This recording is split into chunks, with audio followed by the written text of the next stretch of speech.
Please subscribe the channel and press bell icon for notification. नमस्कार, consumer अड्डा में आपका स्वागत है। मैं हूं मनोज श्रीवास्तव। वैक्सीन ड्राइव का काउंटडाउन शुरू हो चुका है। 16 तारीख से कोरोना के खिलाफ इम्यूनिटी का यलगार होगा और कोविड-19 की उल्टी गिनती भी शुरू होगी। देश भर में कोरोना वैक्सीन की खेप पहुंचने लगी है। टीवी और सोशल मीडिया पर वैक्सीन डिलीवरी की ये तस्वीरें वायरल हैं और अब चर्चा इस बात की है कि वैक्सीन कैसे मिलेगी, किसको मिलेगी, वैक्सीन लगवाने से पहले क्या चेक किया जाएगा, वैक्सीन लगने के बाद क्या ध्यान रखना होगा, कब से इम्यूनिटी ट्रिगर होगी और कोरोना काल का सीन कैसे धीरे धीरे बदलेगा।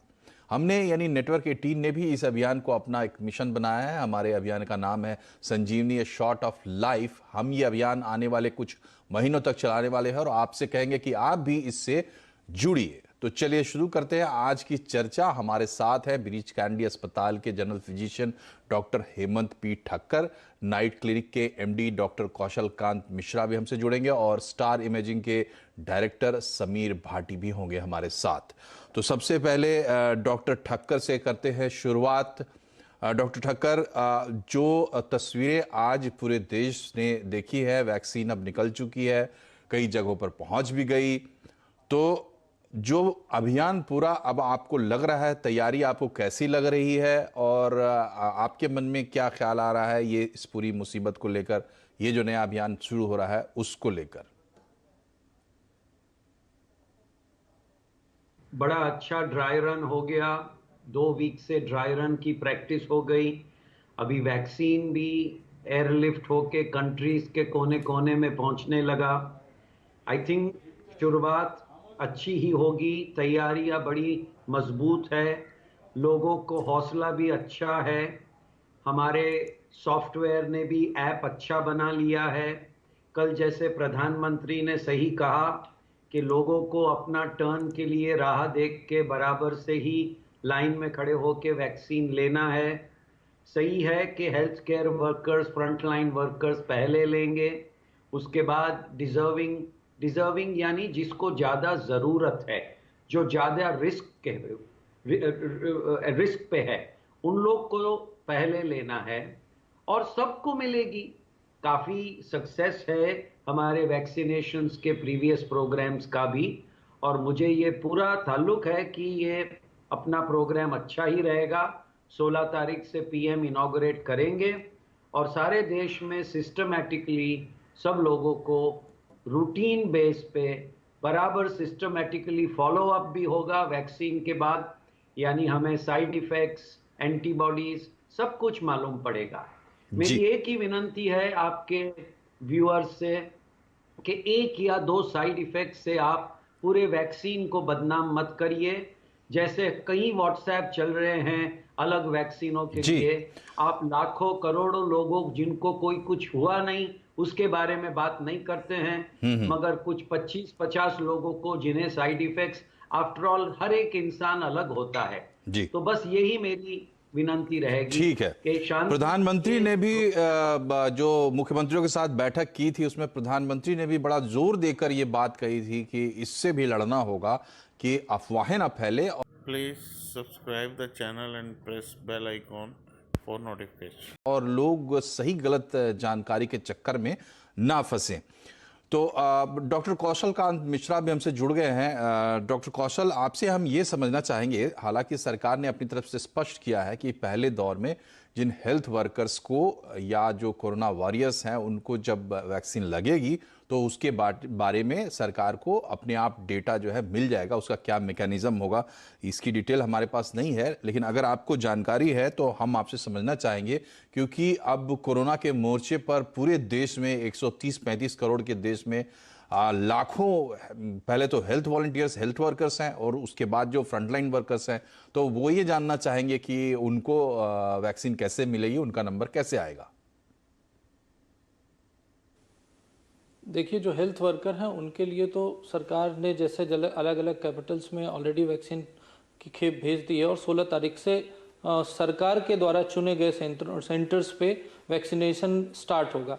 इसके लिए कोविन ऐप जो है, उस ऐप के थ्रू आपका नॉमिनेशन होगा, जब आप का नॉमिनेशन होगा, उसमें एक्चुअली 3 स्टेज का प्रोसेस है, मैं एग्जैक्टली तो नहीं याद है क्योंकि मुझे ये उम्मीद नहीं था कि मुझे ये बताना है। 3 स्टेज का प्रोसेस है, उसमें आपका पहले नॉमिनेशन होगा, एक SMS आएगा, कंफर्मेशन होगा, फिर आपको बेसिकली उसी कोविन ऐप के जरिए आपको सरकार आपको ट्रैक करेगी और उसमें आपका एक फीडबैक का फॉर्म भी होगा जिसमें आपको अपना फीडबैक देना होगा कि आपको कोई प्रॉब्लम हो रही है, कोई दिक्कत तो नहीं हो रही है। बेसिकली ट्रैकिंग डिवाइस के थ्रू ही, जो ऐप के थ्रू ही जो भी जिनको भी वैक्सीन दी जाएगी उनको ट्रैक किया जाएगा, ये चाहे मेडिकल वर्कर हो चाहे नॉर्मल वर्कर हो। तो एग्जैक्ट जानकारी मैं नहीं बता पाऊंगा। जी डॉक्टर कौशल, ठीक है, कोई ये नहीं है, जिम्मेदारी आपकी नहीं बनती है बताने की। मैंने समझा अगर आपको मालूम हो इस बारे में, समीर भाटी साहब से भी एक बार ये सवाल, क्या आपको स्पष्टता है कि पहले दौर में जिन लोगों को वैक्सीन मिलनी है, क्या उनको अपनी तरफ से कुछ करने की जरूरत है? क्योंकि कोविन ऐप अभी तक आया नहीं है, और हालांकि 16 तारीख में अभी समय है, लेकिन रजिस्टर करने का प्रोसेस भी तो एक समय लेगा। तो चूंकि लाखों हेल्थ वर्कर्स का मामला है, अगर आपके पास है तो कोई छोटा आइडिया आप बता सके। जी, इसमें अभी जैसे डॉक्टर साहब ने बताया, बस एक इसमें मैं ऐड करना चाहूंगा कि डेटा ऑलरेडी पहले से लिया गया था हेल्थ केयर वर्कर्स का। जितना मुझे अपडेट है, सबका डेटा मांग लिया गया था और डेटा उनको पहुंचा दिया गया था। और उसके बाद अभी जितने हमारे, अगर हम दिल्ली की बात करें तो जो अप्रोक्सीमेटली 89 सेंटर्स जो सरकार ने जिनको फाइनलाइज्ड किया है जहां पे वैक्सीनेशन होगी, जिसमें गवर्नमेंट एंड प्राइवेट हॉस्पिटल दोनों हैं, तो अभी बताया जा रहा है कि वहां से शुरुआत होगी, वहां के जो भी हेल्थ केयर वर्कर्स है, और बाकी सबका डेटा भी ऑलरेडी उनके पास गया हुआ है, वो पहले से डेटा ले चुके हैं हेल्थ केयर वर्कर्स का।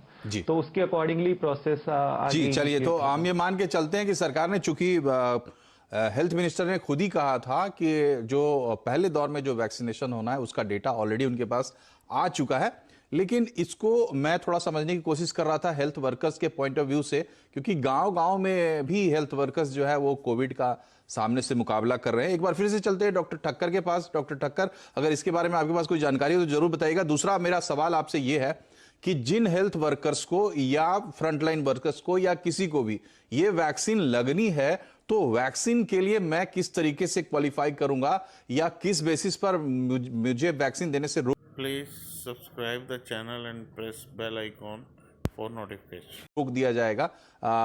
कंडीशंस क्या है? पहले तो आपको क्वालिफाई होना होगा कि आप एक फ्रंटलाइन वर्कर हैं, जी जो ये कोविड की वॉर के सामने फ्रंट लाइन पे है, एक्सपोज्ड है, आपको होने के चांसेस है वगैरह वगैरह। अगर आपको ऑलरेडी कोविड हो गया है और आपके रीसेंट एंटीबॉडीज टाइटर हाई है, तो शायद आप कहेंगे कि मैं मेरा टर्न बाद में ले सकता हूं या कि थोड़े दूसरे एंटीबॉडी स्टडी के बाद ले सकता हूं, मगर आपको और कोई कारण नहीं है डिस्क्वालिफिकेशन का। अगर आपको डेमोक्रेटिकली नहीं लेना है तो आप रिफ्यूज कर सकते हैं, मगर आप और किसको नॉमिनेट कोई सेहत से जुड़ी कोई बात इससे जुड़ी नहीं है वैक्सीन लेने के लिए, कि अगर किसी की तबीयत खराब हो या किसी सर्टेन टाइप का कंडीशन हो?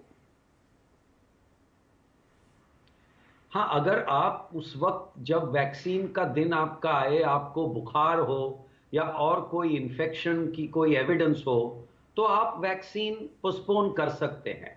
मगर अगर आपको डायबिटीज है, हार्ट डिजीज है, किडनी डिजीज है, तो आपको लेना जरूरी है। अगर आपको प्रीवियस वैक्सीनेशन की कोई एलर्जी है तो आप रिफ्यूज कर सकते हैं। रिफ्यूजल आपका राइट है, आप कभी भी रिफ्यूज कर सकते हैं, मगर गवर्नमेंट आपको रिफ्यूज नहीं करेगी अगर आप फुल्ली क्वालिफाइड है as a front line worker, तो उसमें कोई दिक्कत नहीं होगी आपको। जी ठीक है डॉक्टर कौशल, ये सवाल आपके लिए भी है, और सवाल इस तरीके से है कि क्या वैक्सीन लेने के लिए फिट होना जरूरी है? दूसरी बात यह है कि जिनका भी नंबर आने वाला है वैक्सीन का, ऑब्वियसली जो सरकार ने प्रायोरिटी तय की है उसी हिसाब से लोगों को वैक्सीन मिलेगी। तो उस प्रायोरिटी लिस्ट में जो व्यक्ति हैं उनको क्या अपने तरफ से कोई तैयारी करनी होगी या कोई किसी खास बात का ख्याल रखना होगा वैक्सीन लेने से पहले? देखिए, सबसे प्रायोरिटी की जो बात की, जो बच्चे 10 साल से कम हैं या 20 साल से कम हैं जो यंग जनरेशन है उनको वैक्सीन की प्रायोरिटी में सबसे लास्ट में रखा गया है। प्रेग्नेंट वुमेन को प्रायोरिटी में सबसे लास्ट में रखा गया क्योंकि उसका सेफ्टी रिकॉर्ड डेटा अभी अवेलेबल नहीं है, लेकिन नियर फ्यूचर में शायद आ जाएगा। किसी की भी एज 50 साल से कम है वो प्रायोरिटी लिस्ट में नीचे आएगा। इसके बाद आती है, जैसा कि डॉक्टर साहब ने बताया, कि जो क्रिटिकली इल पेशेंट है, यानी कि कोई भी कोमॉर्बिडिटी है, डायबिटीज़ है, ब्लड प्रेशर है, किडनी फेल्योर है, किसी भी वजह से कोई भी सिस्टमिक डिजीज़ है जिसमें आपकी इम्यूनिटी कंप्रोमाइज़ है, तो उस सिचुएशन में आपको दिया जाएगा। और सबसे नंबर 1 पे अगर कहा जाएगा तो जो कोरोना वॉरियर हैं, including doctors, hospital staff, sanitation staff, यानी कि जो लोग हॉस्पिटल में कोरोना केयर में इन्वॉल्व हैं, वो सबसे पहले दिए जाएंगे। अब जहां तक रही किसी तैयारी की बात है, तो जैसा कि डॉक्टर साहब ने बिल्कुल सही बताया कि अगर किसी को पहले से ही फीवर है और वो कोरोना नेगेटिव है लेकिन फीवर है, तो फीवर के समय में वैक्सीन को नॉर्मली प्रोटोकॉल यही है कि अगर किसी को फीवर है तो हमें कुछ दिन के लिए वैक्सीन को पोस्टपोन कर देना चाहिए। इसके अलावा किसी तैयारी की जरूरत नहीं है। जब भी सरकार की लिस्ट या प्रायोरिटी लिस्ट में जिसका नंबर आएगा उसको वैक्सीन लगवा लेनी चाहिए। जितने ज्यादा से ज्यादा लोग वैक्सीन लगाएंगे उतनी ही बेहतर हर्ड इम्यूनिटी सोसाइटी की होगी। और अगर हर्ड इम्यूनिटी सोसाइटी की होती जाएगी, 70% से ज्यादा लोगों को ये वैक्सीन अगर लग जाएगी, तो कोरोना की चेन ऑफ ट्रांसमिशन अपने आप ब्रेक हो जाएगी और ये पैंडेमिक को हम जीत पाएंगे। इसमें किसी को अपने आप चूज करने की जरूरत नहीं है। वो बिल्कुल सही है कि उसकी इच्छा है कि वो लगवाना चाहता है या नहीं लगवाना चाहता, पर कोई ऐसा स्पेशल तैयारी की जरूरत नहीं है कि उसे कब लगवानी है। ठीक है, तो वैक्सीन का एक जो नॉर्मल प्रोटोकॉल होगा और कोरोना वैक्सीन के बारे में भी स्पेसिफिक अगर कोई प्रोटोकॉल तय किया गया होगा, तो डॉक्टर कौशल ये बताइए कि वैक्सीन लेने के बाद भी क्या कुछ एहतियात रखने की जरूरत होगी? आधा घंटा तो वहां पर रोकेंगे, वो लोग ऑब्जर्व करेंगे और वहां पर सवाल जवाब भी लोग करेंगे तो जानकारी मिल जाएगी, लेकिन आप क्या कहना चाहेंगे? क्या वैक्सीन लेने के बाद भी किसी तरह के एहतियात? Please subscribe the channel and press bell icon for notification. की जरूरत होती है, अपने आप को वॉच करने की जरूरत होती है? वैक्सीन लेने के बाद पहली चीज ये कि जहां पे वैक्सीन दी जाएगी उस साइट पे पेन रहेगा, जो 48 to 72 आवर्स में धीरे धीरे, अगर पेन धीरे धीरे कम होकर खत्म हो रहा है, पेन की इंटेंसिटी कम होती जा रही, तो आपको परेशान होने की जरूरत नहीं है, ये नॉर्मल है। दूसरी चीज, अगर आपको वैक्सीन देने के बाद फीवर आया है माइल्ड ग्रेड का, हाई ग्रेड की बात नहीं कर रहा हूं, माइल्ड फीवर आया है, तो it is good sign. Good sign इसलिए क्योंकि ये बताता है कि आपके अंदर की इम्यूनिटी स्टिमुलेट हुई है, जिसकी वजह से माइल्ड फीवर आता है। ये सक्सेसफुल वैक्सीनेशन का एक कहें कि क्राइटेरिया है। इसके अलावा आपको, जैसे कि अगर आपको कोई एबनॉर्मल चीजें होती है, जैसे आधे घंटे ऑब्जर्व करने के बाद कोई प्रॉब्लम अगर होगी तो ऑब्वियसली वहां पे टेक केयर किया जाएगा, लेकिन 24 से 48 घंटे में इसके अलावा कोई एबनॉर्मल सिम्टम्स लगते हैं या कोई भी नई चीज मिलती है, तो आपको फीडबैक फॉर्म या उसमें कोई हेल्पलाइन नंबर दिया हुआ, जो हार्ड कॉपी है उसमें एक हेल्पलाइन नंबर भी दिया हुआ है, वो मैंने देखा है, चूंकि बट सॉफ्ट कॉपी की बात हो रही है तो उसके बारे में मुझे मालूम नहीं है। तो उस पर आप अपने जो डेटा कलेक्शन, उस पर आपको इन्फॉर्म करना पड़ेगा आपको ये प्रॉब्लम हुई, क्योंकि उस डेटा के बेसिस पे ही एनालिसिस होकर के हम नई प्लानिंग करेंगे। इसके अलावा जो साइड इफेक्ट की एक बात चल रही है, तो ये समझ लीजिए कि जैसे कि खाने के साथ साइड टेबल पे एक आपका अचार, सिरका, एसेसरीज होती हैं, वैसे ही वैक्सीन का जो इफेक्ट है उसके साथ माइल्ड साइड इफेक्ट होना, उसका मतलब एक कैरेक्टर है, और साइड इफेक्ट के बेसिस पे वैक्सीनेशन के क्राइटेरिया को नहीं डिफाइन किया जाना चाहिए। जी, बिल्कुल। हर आदमी यही पूछ रहा कि इसका साइड इफेक्ट क्या होगा। 99% साइड इफेक्ट नहीं है। अगर कोई साइड इफेक्ट है भी तो उससे डरने की जरूरत नहीं है, क्योंकि जो इफेक्ट है उसके इतने ज्यादा फायदे हैं कि हमें साइड इफेक्ट को सुपरवाइज निग्लेक्ट करना पड़ेगा। ठीक है डॉक्टर ठक्कर, ये जो साइड इफेक्ट्स की बहुत बात हो रही है, इसकी एक वजह शायद ये भी है कि कहीं ना कहीं थोड़ा सा एक्सपेडाइट किया गया है समय को, जरूरत को देखते हुए। तो क्या वाकई साइड इफेक्ट, कुछ साइड इफेक्ट्स हैं जिनको वॉच करना चाहिए, ना सिर्फ इंडिविजुअल को बल्कि जो अपनी पूरी हेल्थ कम्युनिटी है, हेल्थ सिस्टम है, उसको भी, या फिर कि निश्चिंत होकर ये टीका लगवाना है? और दूसरी बात यह है कि इम्यूनिटी कैसे, टीके का स्टेज क्या है? 2 स्टेज में टीका लगेगा, कितने दिन के गैप पे लगेगा, और इम्यूनिटी की उम्मीद कब तक करनी चाहिए? देखिए, मानवीय जाति एक बड़ी असंतुष्ट जाति है। जब वैक्सीन नहीं था तो जल्दी करो, जल्दी करो, जल्दी करो। अब वैक्सीन आ गया तो कहते हैं कि भाई ये आपने एक्सपेडाइट किया है, कैसा होगा, क्यों होगा, उसके साइड इफेक्ट्स क्या होंगे। जैसे मेरे कोलीग ने बड़ी सही तरीके से कहा कि वैक्सीन लेना जरूरी है। वैक्सीन अगर आप लेंगे तो आपको उसके प्रो इफेक्ट्स ज्यादा मिलेंगे, साइड इफेक्ट्स हो सकते हैं, कम हो सकते हैं। और अगर साइड इफेक्ट्स हो तो इमीडिएट साइड इफेक्ट्स के लिए तो हर एक सेंटर पे आधा 1-2 घंटा भी आपको रुका के देख सकते हैं। डिलेड साइड इफेक्ट्स में भी आपको आपके ऐप के द्वारा वॉच किया गया जाएगा।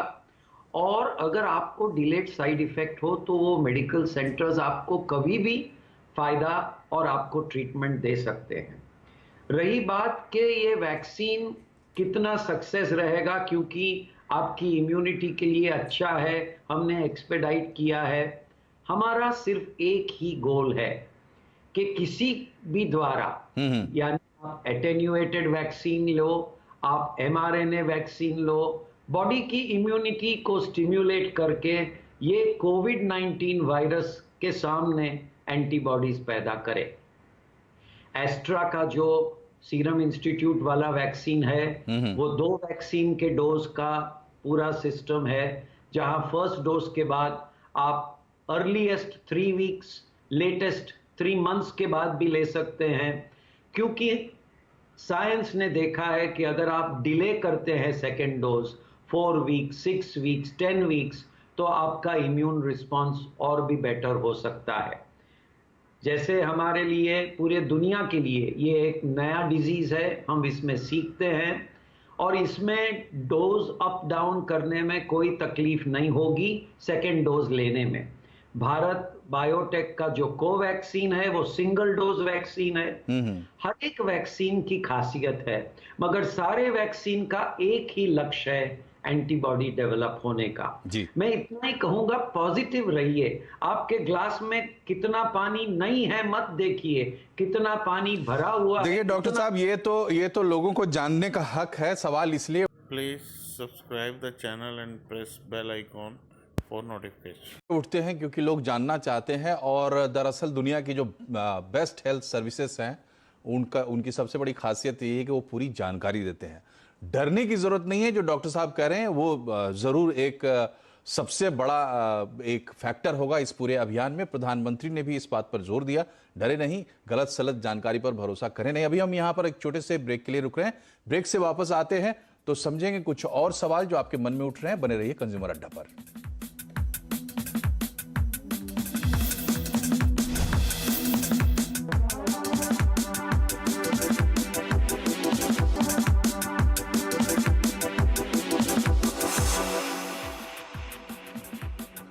ब्रेक के बाद एक बार फिर से आपका स्वागत है कंज्यूमर अड्डा में। आज हम बात कर रहे हैं कि वैक्सीन आने के बाद कोरोना वायरस की उल्टी गिनती भी शुरू हो गई। अब हमारे देश में 16 तारीख से वैक्सीन पड़ना शुरू हो जाएगी। हमारे साथ 3 बेहद खास मेहमान बने हुए, doctor Hemant P Thakkar, doctor Kaushal Kant Mishra और समीर भाटी साहब हैं स्टार इमेजिंग से। समीर भाटी साहब, आपके लिए मेरे पास एक सवाल ये है कि अभी जो पूरा वैक्सीन एडमिनिस्ट्रेशन का काम है वो सरकार के हाथ में है और उसको सरकार अपने तरीके से शुरू करेगी। आप क्या उम्मीद करते हैं, प्राइवेट प्लेयर्स की इसमें क्या इन्वॉल्वमेंट की क्या गुंजाइश आप देखते हैं? क्योंकि वैक्सीन बनी तो प्राइवेट प्लेयर्स ने ही बनाई है, तो वैक्सीन एडमिनिस्ट्रेशन की आगे की तस्वीर आप क्या देख पाते हैं? उससे शायद हमारे दर्शकों को भी एक इंसाइट मिलेगा कि आने वाले समय में वैक्सीन का जो पूरा सिलसिला है वो कैसे चलेगा। जी बिल्कुल, जैसा कि अभी आपने बताया कि जो ये वैक्सीनेशन की पूरी ड्राइव है ये हेल्थ केयर वर्कर्स से इनिशियली शुरुआत होगी।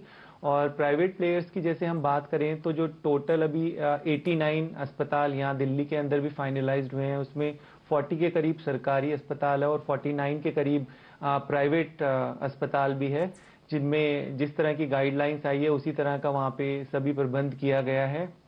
दूसरा, इसके अंदर एक जो अभी हम बात कर रहे हैं कि गाइडलाइंस बनाई गई है कि अगर हम कोविन ऐप की भी बात करें तो अभी अगर आप कोविन ऐप का देखेंगे कि इसमें अभी मॉनिटरिंग सारी सरकार ने अपने पास इसीलिए रखी है कि वैक्सीनेशन ड्राइव शुरू होने से पहले ही कई ऐसी चीजें आई है, तो उसको हमें रोकना होगा। कोविन ऐप पे आप देखेंगे कि गूगल प्ले स्टोर पे लगभग अभी 3 या 4 ऐसी ऐप दिखाई जा रही है, कोविन वाली ऐप, जो कि फेक ऐप है, और उनको भी लगभग 10,000 के करीब लोग उसको डाउनलोड कर चुके हैं और अपनी इंफॉर्मेशन शेयर कर चुके हैं।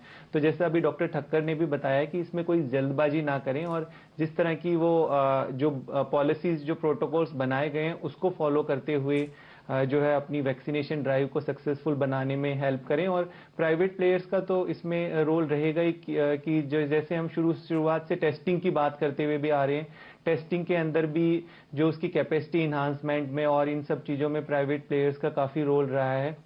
इसी तरह से वैक्सीनेशन ड्राइव में भी हम अगर नेशनल कैपिटल की या और अपने मेट्रोपॉलिटन सिटीज़ की बात करें तो वहाँ पर तो काफ़ी हद तक गवर्नमेंट इसको अपने अंडर कर सकती है, पर बाकी जो टायर 2 और टायर 3 सिटीज़ हैं वहाँ पे डेफिनेटली प्राइवेट प्लेयर्स का रोल इम्पोर्टेंट रहेगा, जिसमें कोल्ड चेन मेंटेन करने से लेकर और जी। जो वैक्सीनेशन पॉइंट बनाने तक की चीज़ें हैं उनमें काफ़ी रोल रहेगा। जी, तो जैसे जैसे ये ड्राइव अनफोल्ड होगा तो बाकी चीजें आपके सामने होगी। अभी सबसे बड़ी जो बात है, जो समीर भाटी साहब ने भी जिसको ध्यान दिलाने की कोशिश की, कि आप ऑथेंटिक कोविन ऐप जब आ जाए उसको ही डाउनलोड करें, और वैक्सीन के संदर्भ में आपके कम्युनिकेशन के लिए वो काफी है। उसके अलावा कहीं से कोई कम्युनिकेशन आपको करने की जरूरत नहीं है, चाहे वो सामने से आ रहे हो या आप खोज रहे हो, क्योंकि आपके पास ईमेल्स आ सकते हैं, कॉल्स आ सकते हैं, या दूसरे किसी माध्यम से आपको ये कहा जा सकता है कि आपको वैक्सीन दिलवा दी जाएगी, जल्दी दिलवा दी जाएगी, आप इतने पैसे दे दो। इस तरीके की तमाम ठगी भी शुरू हो चुकी है, तो उससे खास तौर पर बच के रहें। और हमारे पैनल के जो मेहमान हैं उन्होंने जो बातें आपको बताई उनका जरूर ख्याल रखें। आप तीनों मेहमानों का बहुत बहुत शुक्रिया हमसे जुड़ने के लिए, कंज्यूमर अड्डा में अपने विशिष्ट विचार शेयर करने के लिए। तो कंज्यूमर अड्डा में आज फिलहाल इतना ही। नमस्कार। Please subscribe the channel and press bell icon for notification.